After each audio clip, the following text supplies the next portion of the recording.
May nga po, Negros. Ini ang Digicast Negros 10. Ang nagapanguna nga napulo ka mga balita sa isla sa Negros ang amo nagadulong sa inyo. Update niyo kami via Facebook, YouTube, kag sa KCAT Channel 11. Kag subong mabatian niyo kami live sa FM station nga 91.1 FMR Bacolod. Kagyari ng top 10 nga mga balita sa Negros, subong adlaw. Duwa kay mga empleyado sa newspaper company na trap sa elevator sa BCGC. Task Force pabahay nagapandang batok sa nagapakuno-kuno katapos ang grupo. Fetus kinasunod sa container na sapuan sa suba sa Talisay City. 4 milyon ka pesos kabalon sa Shabu nakuha sa bypass operation sa Bacolod. Kag sa Good Vibes aton saksihan ang Kalikalian Festival sa tripeng ni Ruming kag isa ka Boy Scout naghatag sang importansya sa mga youth center sa Baganihan. Inatanan sa Digicast Negros 10. Sa number 10,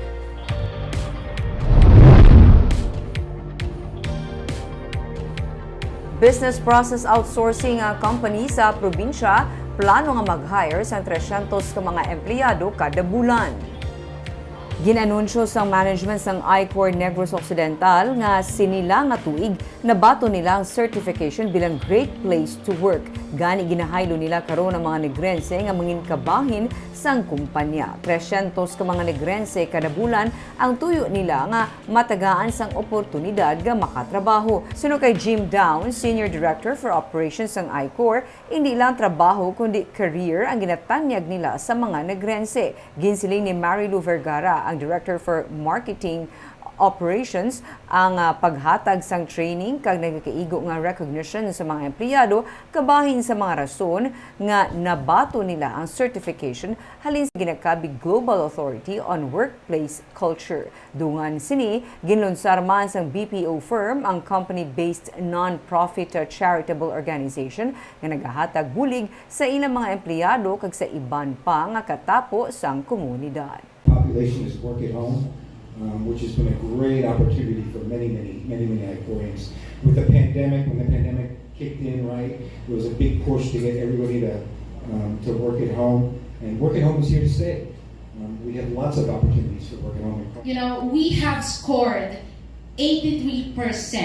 83%. We are proud to say that 8 out of 10 people say that the I-Corps Philippines is a great place to work, while typically only about 53% would rate the company. So I am very proud.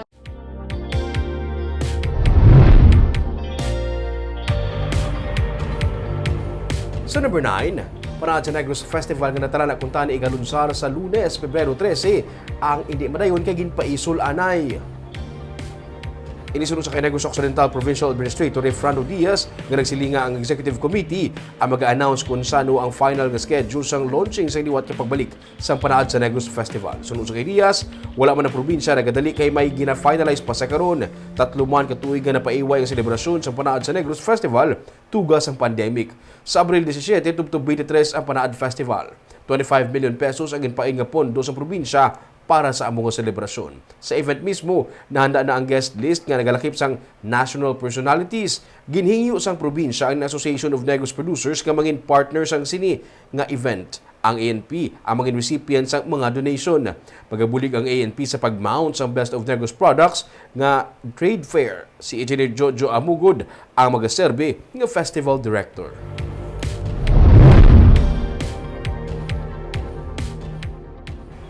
Sa number 8, renovations ng City Mayor's Office sa Bacolod City Government Center ang pagasugura na. Masako kaina ang mga empleyado sang BCGC sa paghakot sa mga equipment, mga lamesa kag iban pa nga pagkabutang halin sa City Mayor's Office. Suno kay Secretary to the Mayor, Attorney Caro Joseph Chu, may kapin 16 milyones sa pesos ang pondo para sugura na ang renovation sang Mayor's Office. Ginsiling ni Chu nga mangin transparent kag masanag ang disenyo sang mangin bag-o nga opisina nga luyag ni Mayor Albi Benitez. Temporaryo anay nga magabalhin ang mga staff sa Mascara Hall. Magalawig ang renovation sa sulod sa 2 ka bulan. Samtang naisla na sa syudad sang puwertahan ng kurtina nga pula nga nagaserbe sadto nga tabon sa banyo sa mga babayi sa ground floor sang daan nga City Hall. Sulod ka ng taon mo. Okay pa. Sa sagwa lang na sa ang kwanto sa sulod ko, medyo hindi namin. No? Medyo ka-dilapidated, medyo ko sa sulod. So, nang yung renovation, kadang purpose nga maserve na bla. Kadamo sang kulang sa facility nga kilanan taman sa mayor's office, conference room nga madugang kagawa ka conference room. Okay. No, kagang ibad pa gid ang iba niya services dira man na dalo. Sa number 7,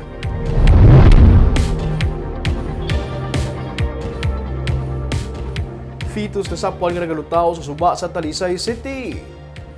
Isa ka fetus na nasapuan kahapon nga nagalutaw sa suba sa barangay Matabang sa syudad sa Talisay.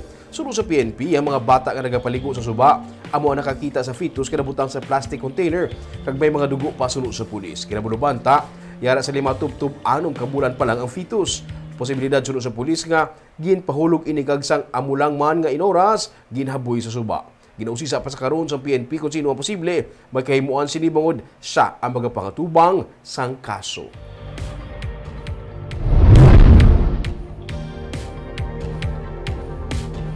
Sa number 6, lalaki patay matapos ginbuno sang kontra sang iya nga anak. Patay ang 58 anyos nga si Rodrigo Osorio matapos ginbuno sang kontra sang iya anak kahapon sang aga sa barangay Salong sa Cabancalan City. Sa investigasyon sang PNP, may away ang suspect nga si Reneboy Hermoso kag ang anak sang biktima. Nagsulong kahapon ang suspect sa shop ni Osorio kaga iya ginapangita ang iya sini anak. Didto kag nagbaisay ang duha nga nagresulta sa pagbuno-buno sang suspect kay Osorio. Padayon pa nga ginapangita sang suspect ang anak sang biktima. Tubtub nga nadakop siya sang barangay. Detained siya karon sa Cabancalan PNP.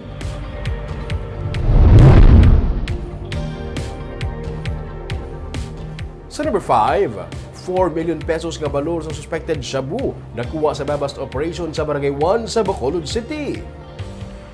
Masobra sa 4 milyones pesos nga balor sa ginapatihan shabu ang recover kagabi isang City Drug Enforcement Unit sa bust operation sa Barangay 1 sa Bacolod. Naaresto sa bust anday Johnny Cabrillos, 27 anyos kag iya sini nga kaingod nga si Eric Aguirre. Sa lalunsay, ginakabig high-value individual. May 3 ka bulan nga ginamonitor na sa kapulisan si Cabrillos sunod sa CDEU. Kag si Aguirre, ang damlag naman, naaresto bangod sang illegal nga droga. 7 ka plastic bag kag 8 ka mga sachet sang shabu ang nakuha sa ila. 4,080,000 pesos ang estimated value sang illegal nga droga.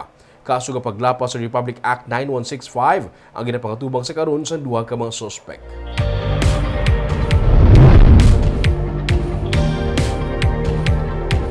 Sa number 4, padayon ang pagsakas ng kaso sang dengue sang Negros Occidental, syudad sang San Carlos ang may pinakamataas nga na-record na kaso. Sa datos ng Provincial Health Office, 148 ang na-record nga cases as of February 4. 142.62% ini nga mas mataas sa kasubong nga tion sa 2022.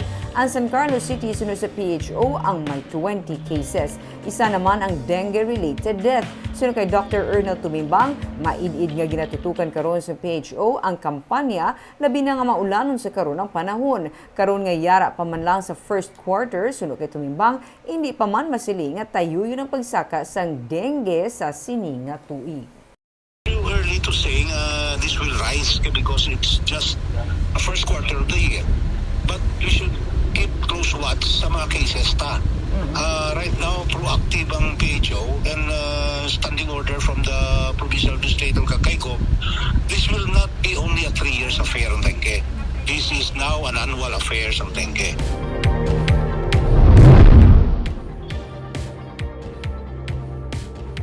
Sa number 3, ginatutukan sa karon sa probinsya sa Negros Occidental ang information dissemination batok sa hand-foot-mouth disease o HFMD. May 320 ka kaso sa HFMD ang Negros Occidental as of February 4. 6,300% ini nga mas mataas sa kasubungan nga tion sa 2022. may 5 lamang kakaso nga na-record. Sunod sa kay Dr. Erdel Tumimbang, ang Negros Occidental may pinakamataas nga kaso nga na-record sa Western Visayas. Magluwas sa information dissemination angot sa kiniiyas ang balatian kag paano ini nga pamanikawan ang ginapatigayon man ang close monitoring sa mga ginreport nga kaso. Ang DepEd ang ginabisuhan man nga magtutok gid sa mga kabataan kag kun mayara ang nakit-an nga mga simptoma gilayon nga i-refer sa mga health center. Ini nagalakip sang paghilanat, pagsakit sa tutunlan, pantal sa mga palad, kamot kag iban pa nga bahin sang lawas. Importante ang isolation o quarantine para malikawan ang paglaptas ini. Dapat hindi pagkalipatan ang pagpanghugas ng kamot kag bisan pa magsunod sa minimum health standards. Sa number 2,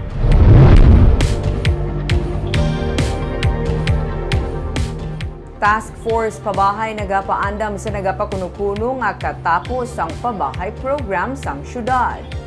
Nagasugod na ang orientation sa katapos ng Task Force Pabahay Community Organizers sa ginatos ng mga informal settler families sa may napulo ka mga barangay sa Bacolod.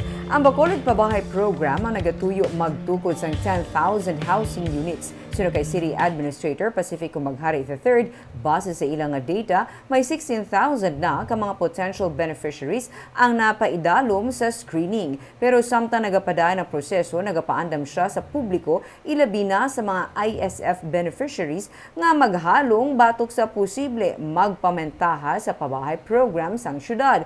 Ang Department of Human Settlement and Urban Development ang nagpagwa na sang advisory may kantanan sa grupo kag individual nga nagapakilala tiglawas sang ginapatuman nga pabahay program sang Marcos administration. Gindugang ni Maghari nga dapat mangin maid-id ang publiko sa pag-usisa kung may ID ang mga community organizers nga nagakadto sa kabarangayan kag kun mahimo mag-report gilayon sa otoridad. Of course, we are closely monitoring. I'd like to take this opportunity to tell the public nga identification, verify directly. May ara Facebook page si Mayor, may ara ta PIO, our social media is very active.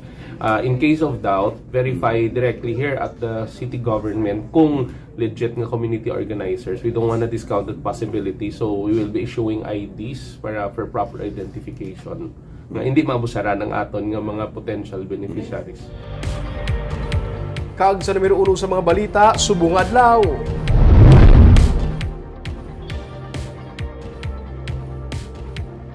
Duha ka mga empleyado sa isa ka newspaper company ang natrap sa sulod sang elevator sa Bacolod City Government Center. Temporaryo anay nga hindi magamit ang elevator bangod sa natabo nga insidente sa BCGC. May report si Nico Delfin. Naalarma ang mga empleyado sa Bacolod City Government Center sang nagmalfunction ang elevator kay inasang aga. Natabuan nga may duha ka mga empleyado sang media company nga nabase sa Iloilo ang yara sa sulod sang elevator. Gani isa-isa nga gintingwaan sa mga utility worker nga mabuksan ang mga elevator doors, tubtob nga napatod nga yara ang duha sa ground floor.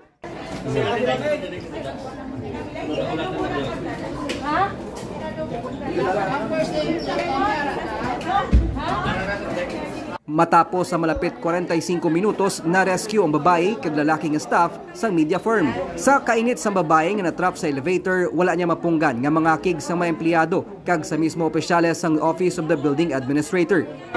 Almost 45 minutes kami, walang makakarinig sa akin. Dapat dito ako tumawag, walang makakarinig sa akin. Mayroong.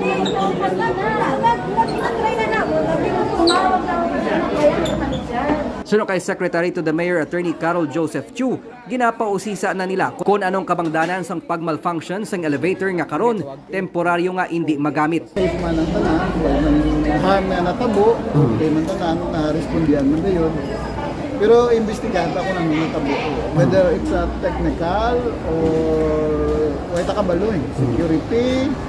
So kadamo ang aspeto, ipa-review ta tanan, pa-imbestigahan. Iga-review man sang syudad ang mga CCTV agud mapatod kung anong rason sang pagkaguba sang elevator sa BCGC. Nico Delfin para sa DigiCast Negros.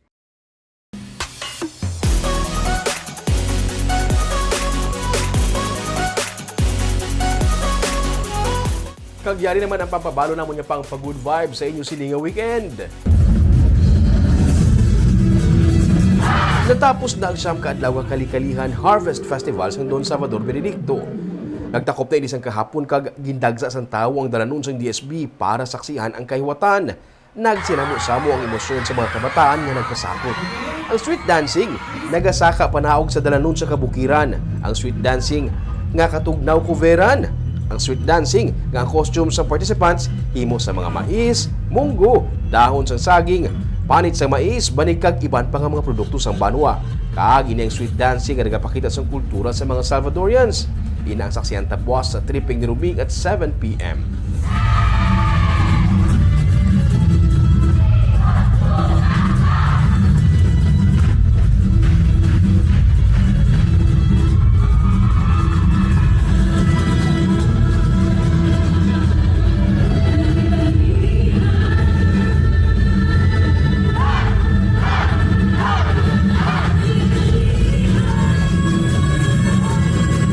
Kag sa baganihan, ato naman kinalahon ang isa kakatapos ang Boy Scout of the Philippines nga nagpamuno sa isa ka youth organization para matagaan sa atensyon ang mga youth centers diri sa Bacolod. Ina sa baganihan sa Sunday.